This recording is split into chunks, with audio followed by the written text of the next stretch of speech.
êtes là? Je vous attendais. Pourquoi? Bah, pour vous raconter la vraie histoire derrière Mulan.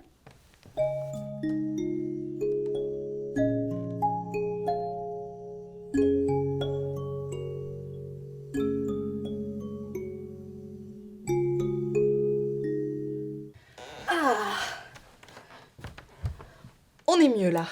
La vraie histoire de Mulan commence au 5e siècle après Jésus-Christ. Elle était principalement racontée de conteur en conteur qui se la transmettaient pour finalement terminer sous forme de ballade. Cette ballade, elle raconte l'histoire de roi Mulan.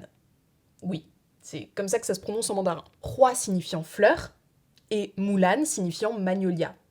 Ce qui, à l'époque de la Chine du Nord, est un symbole de beauté très puissant, souvent associé à la féminité. Roi Mulan, c'est une jeune tisseuse issue d'une fratrie de 3. Avec une sœur aînée et un très jeune petit frère. Mais surtout, son papa est officier dans l'armée. Donc il lui a déjà un peu appris à manier l'épée et on va pas se le cacher. Mais un jour, malheureusement, le royaume d'où elle vient réquisitionne des soldats pour rentrer en guerre. Et donc, les hommes des familles de chaque foyer sont appelés pour partir au combat. Son père étant trop vieux, Roi Mulan demande son autorisation pour prendre sa place sur le champ de bataille et il accepte. Roi Mulan part donc s'habiller comme un homme, que dis-je, comme un guerrier, pour intégrer l'armée incognito. Et d'ailleurs, petit aparté, mais elle s'est jamais coupé les cheveux pour intégrer l'armée, vu que traditionnellement, les guerriers avaient les cheveux très longs. Pendant 12 longues années, elle garde le secret de sa double identité. 12 ans, entre 436 et 448, où elle participe au combat pour défendre le royaume de Wei du Nord contre les Rohan. Ah oui, parce que la Chine, ça ressemble pas du tout à ce qu'on connaît actuellement, je pense que vous vous en doutez. Donc quand on dit que Mulan a combattu pour la Chine, c'est pas exactement comme on pourrait l'entendre. Parce qu'à cette époque, la Chine du Nord, elle est fragmentée en 16 royaumes, tenus principalement par des barbares, dont le royaume des Wei du Nord, où elle se situe. Royaume fondé par un peuple d'origine turque qu'on appelait les Tabgaches, ou Tuoba, je prie pour l'avoir bien prononcé, qui ont progressivement adopté les traditions de la Chine impériale. Après de multiples batailles, elle combat en tant que générale auprès du fils de l'empereur et futur héritier du royaume, Tuoba Huang. Mais un jour, alors qu'ils allaient affronter les Rohan, un haut gradé qui était en désaccord avec cette guerre les trahit et met en péril la vie de l'héritier. Et puis surtout, le prince finit par épouser l'héritière des Rohan. Donc la guerre cesse assez rapidement. Rapport au fait qu'on tue pas sa famille. Voilà, petit tips. Après ça, elle quitte l'armée sans au grand jamais dévoiler qu'elle est une femme et elle prend sa retraite. On lui propose de l'or, des terres, une position sociale hyper intéressante, mais elle ne veut que 2 choses.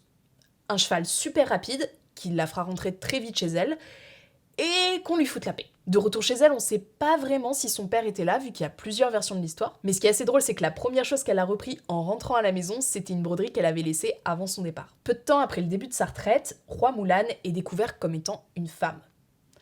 Enfin. Elle sort maquillée et en robe, ce qui surprend beaucoup de ses camarades de guerre. La rumeur se répand dans tout le royaume jusqu'à remonter aux oreilles du nouvel empereur, Tuoba Huang, avec qui elle avait combattu. Et c'est là où, si vous êtes sensible ou que vous voulez préserver votre enfance, je vous invite à vous abonner et à terminer la vidéo ici, parce que la fin est bien plus tragique que tout ce que j'ai pu vous raconter. Suite à cette révélation, Tuoba Huang veut en faire sa concubine. Impérativement. Attention, sa concubine, pas son épouse, hein, parce qu'il en a déjà une, donc aucun intérêt. Pour ça, il s'arme de sa plus grosse lourdeur, lui faisant des avances 1 fois, 2 fois, 3 fois. Elle n'est pas intéressée, Tuoba. Lâche sa veste, s'il te plaît. Jusqu'à ce que dans sa position d'homme le plus important du royaume, qui se sent pas pisser, il passe aux menaces. Ce qui est connu est une manière très efficace à l'époque pour sortir avec quelqu'un. Tellement efficace qu'elle préfère se suicider avec sa propre épée. Je vous avais prévenu que la fin était pas gaie. Et voilà, c'est la fin de l'histoire derrière Mulan. Très loin de la version Disney comme vous pouvez le voir, mais j'espère que vous aurez appris des trucs de manière chill. Purée, ça fait du bien de vous retrouver dans un format plus court. J'espère que ça vous a plu, vous pouvez me dire ça en commentaire bien évidemment. Il y a tellement d'histoires à raconter sur les origines culturelles de certains films que j'ai hâte de vous en faire d'autres. J'espère que vous appréciez cette cabane, personnellement je m'y sens extrêmement bien, je suis contente. Vous pouvez vous abonner à la chaîne, mettre un petit pouce bleu pour la force et me partager sur les réseaux, ça me ferait grave plaisir en tout cas, que ce soit Twitter ou Insta, n'hésitez pas à me mentionner. Comme d'habitude, amour était sur vous et moi je vous dis à bientôt pour une prochaine vidéo. Salut!